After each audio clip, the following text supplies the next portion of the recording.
I didn't understand the title until much later. The idea that trust could be both beautiful and cruel. Back then, it just felt simple. She trusted me, and I thought that meant I was doing something right. The first time I saw her was at the design studio. I was the new hire, the youngest by at least a decade, and she was the one everyone spoke about in low, respectful tones. "Elena's the reason we still have clients," someone whispered once. "She can fix anything, even people." She walked like she'd already been through too many rooms that didn't deserve her time. Calm, efficient, but never rushed. 40, maybe 42, with that kind of confidence that doesn't need to be announced. Her hair was tied loosely, a few strands falling around her face, and her sleeves were rolled up like she didn't mind getting her hands dirty. I was setting up a draft presentation on the projector when she appeared beside me. I didn't hear her approach, just the quiet click of her heels stopping close enough for me to feel her presence. "You're using the wrong HDMI port," she said softly, leaning over to adjust the cable. Her tone wasn't sharp, just factual, patient. But I froze anyway. The scent of something faint, maybe cedar or the coffee she'd just finished, brushed against me as she fixed it.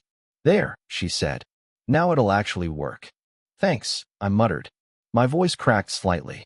She looked at me then, really looked. Not the quick glance people give out of politeness, but the kind that lingers just long enough to make you question what they saw. "First week?" she asked. I nodded. "Relax. Everyone's useless the first week." She said it without cruelty, a faint curve at the corner of her lips, softening the words. But that smile, it stayed in my head long after she walked away. Later that day, during a client meeting, I noticed how she listened, really listened, to people. She didn't fill silences. She waited, hands folded, eyes steady, until whoever was talking finally got to what they actually meant. I caught myself watching her too long, trying to learn the same kind of patience. After the meeting, she caught me staring at one of her old sketches, a set of architectural blueprints that looked nothing like the polished designs the firm was known for. Raw, emotional lines. "You like that one?" she asked, setting down a mug beside me. "Black coffee. No sugar. It feels unfinished," I said before I could stop myself. Her eyes flicked toward me, unreadable. "That's because it is," she said. Not everything needs to be completed to mean something. Something about the way she said it stayed with me, like she wasn't talking about the sketch at all. Over the next few days, I found excuses to linger near her workspace, to ask questions I already knew the answers to. She never seemed bothered, but she never encouraged it either. Just small, quiet acknowledgments, a nod, a short laugh, the brush of her sleeve against mine as she reached for a pen. Then one evening, everyone else had left. I was finishing up some renders when I noticed her still there, sitting in the glow of her desk lamp. Her eyes were tired but soft, scanning through printed notes. "You should go home," I said, half joking. She looked up, expression unreadable, and then smiled faintly. "You first." We stayed like that for a moment, two people caught between what was said and what wasn't. The hum of the computer, the faint buzz of the city outside. When I finally left that night, I passed by her office again. She didn't see me, but I saw her, hands clasped, staring out the window into nothing. I told myself I wasn't imagining it. The way the light hit her face, the quiet strength mixed with something almost fragile. That was the first time I realized it. I wanted her to look at me the same way she looked at the world.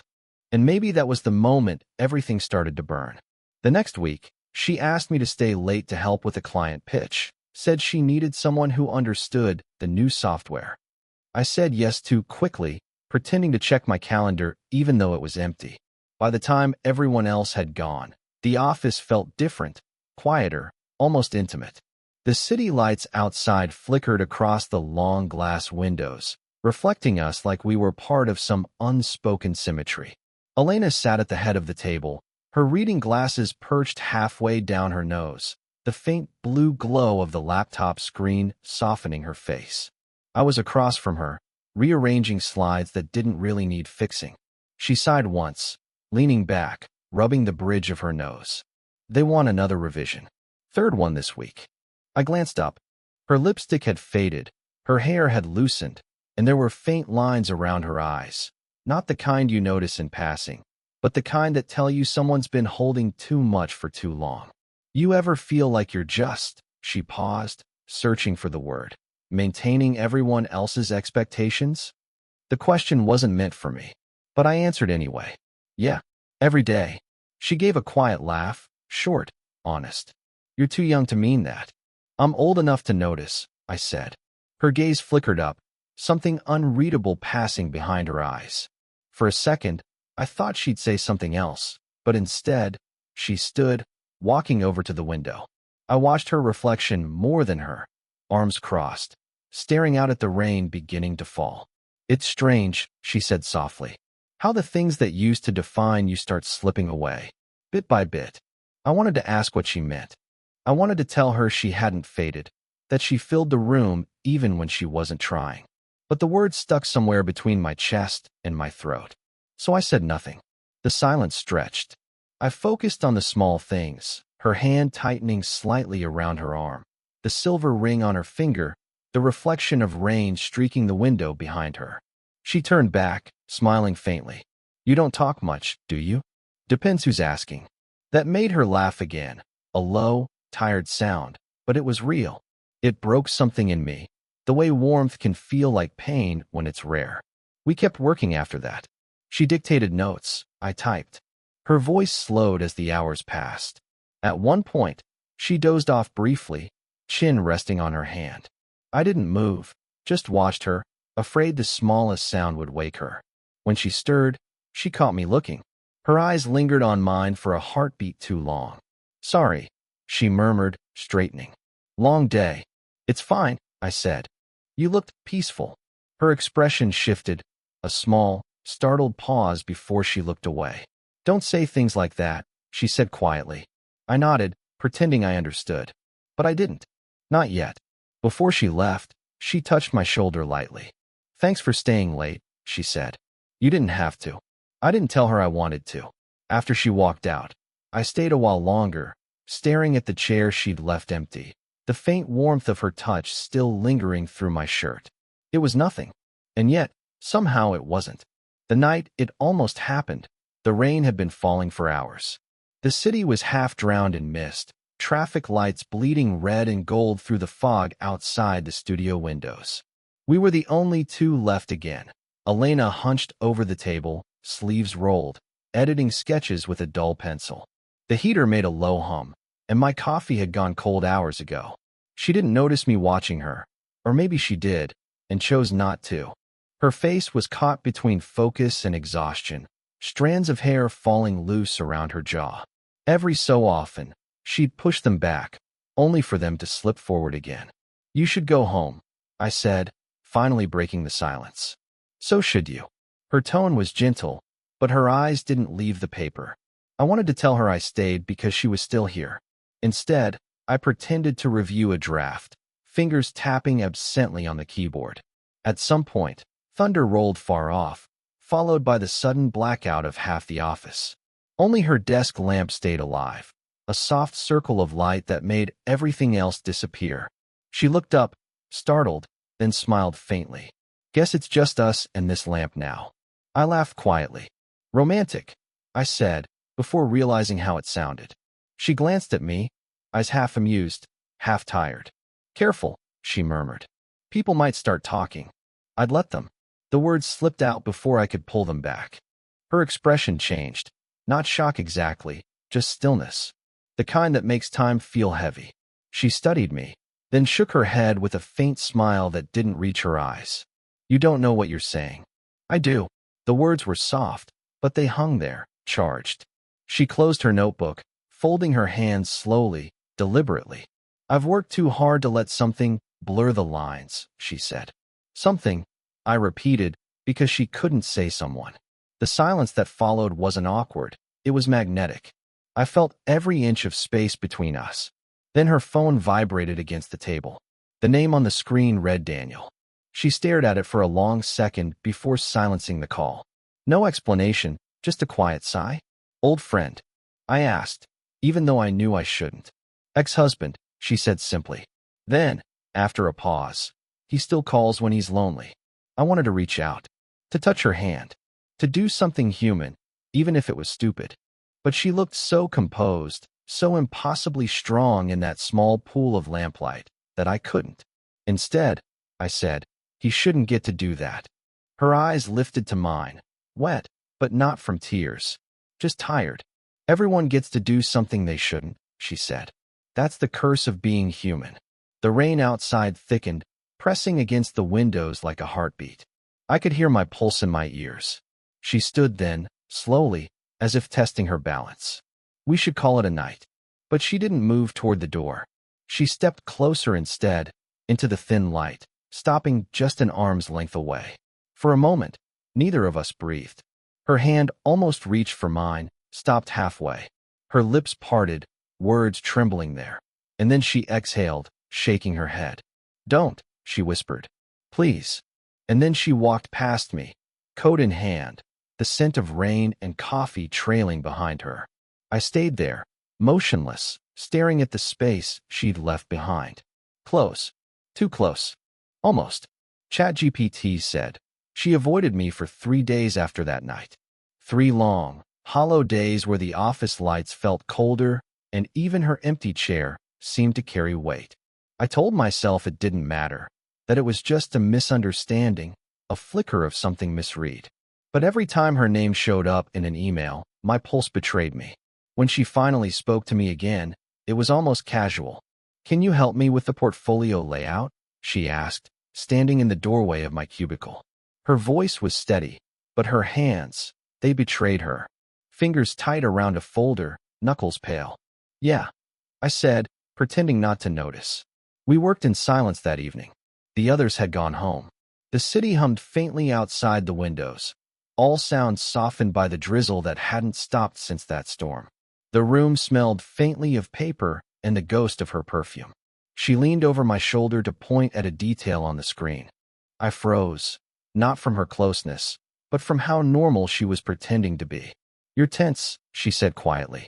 You're pretending, I replied before I could stop myself. She flinched, just slightly, but it was enough to crack the silence open. Elena, I said. Her name felt like a confession. She stepped back, crossing her arms. We're not doing this. Doing what? This. Her voice broke a little on the word. Whatever thing you think this is. I turned in my chair to face her. You're the one who keeps asking me to stay late. Her eyes narrowed. You think this is about you? I think you keep trying not to see what's right in front of you. That did it. She exhaled sharply, setting the folder down on the desk. I'm twice your age. I have a career that barely holds together, and a life that, she stopped herself. The next breath trembled out of her. You don't understand what it cost me to even be here right now. I didn't know what to say. I wanted to reach for her, to tell her it wasn't wrong to want something, to want someone. But the air between us was too heavy, full of everything we weren't saying. She sat down finally, elbows on her knees, staring at the floor. The sound of rain filled the silence. I thought I was past this, she whispered. Past what? Needing to be seen. Her voice broke on the word seen. It was so small, so raw, that it didn't sound like her anymore. I said her name again, quieter this time. She looked up, eyes red, lips pressed together like she was holding something back. You make it too easy to forget myself, she said. And that's not kindness. That's danger. The words hit harder than if she'd shouted. We didn't touch. We didn't move. The world outside kept spinning, indifferent. Then she stood, slow, deliberate, and reached to shut off the desk lamp. In the dim light, her face looked softer, older, almost tired. Whatever this is, she said, voice barely above a whisper, we can't go back to pretending. She turned away before I could answer. And all I could think, as the door clicked shut, was that silence had finally said everything she didn't come in the next morning. Or the one after that. By the third day, I told myself to stop checking the hallway every time footsteps passed. It wasn't my place to worry, but I did anyway. There was this low, restless ache in the air, like waiting for a storm that refused to break. Then, late one night, I found her office door cracked open. The light was off except for the soft glow from her desk lamp. She was there, not working, just sitting, staring at a small photograph in her hands. I almost turned away, but she noticed me. You're still here, she said quietly, not surprised. Could say the same to you. She smiled faintly, but her eyes didn't follow. Couldn't sleep. Thought I'd clean up some old files. Her voice was steady, but the photo trembled slightly in her hand. I stepped closer, enough to see. It was a man, older, maybe late 40s, standing beside a teenage boy in front of an art gallery. Both smiling. I didn't ask, but she told me anyway. My son, she said. The word landed softly, but carried weight. He's 22 now. Lives with his father in Boston. He used to come here after school sometimes. Used to sit right there and draw while I worked. Her eyes lifted to the empty chair by the window. The same chair I'd sat in during our first project together. He wanted to be a designer once. I told him he needed a real plan. Her laugh was quiet, cracked around the edges. Now he doesn't talk to me much. I was too busy proving I could do everything on my own. I did, but I lost something I can't replace. I didn't know what to say. My throat felt tight, like her grief had found a way to live inside me, too. You remind me of him sometimes, she said suddenly. Not in how you look, it's the way you listen, the way you believe. Her eyes met mine then, and something in the air changed. Not romantic, not maternal, just painfully human. Two people realizing how easily love can distort itself into regret. I think that's why I've been avoiding you, she continued. It's not your fault. It's just, every time you look at me, I see the version of myself I wish I'd been for him. Her words sat between us, fragile and unbearably honest. I swallowed hard. You don't have to be anyone else for me. She smiled, small and tired. You don't get it. You make me want to be. I wanted to reach for her hand, to do something, anything, but she looked away, and that tiny motion stopped me. The silence stretched again. Only the sound of the rain outside, softer now, like the world was listening. When she finally spoke, her voice was barely there. You see me too clearly, she said, and I don't know how to survive that twice. She set the photo face down on the desk, and for the first time, I realized she wasn't pushing me away out of indifference. She was protecting what little she had left of herself. I left the room without saying goodbye.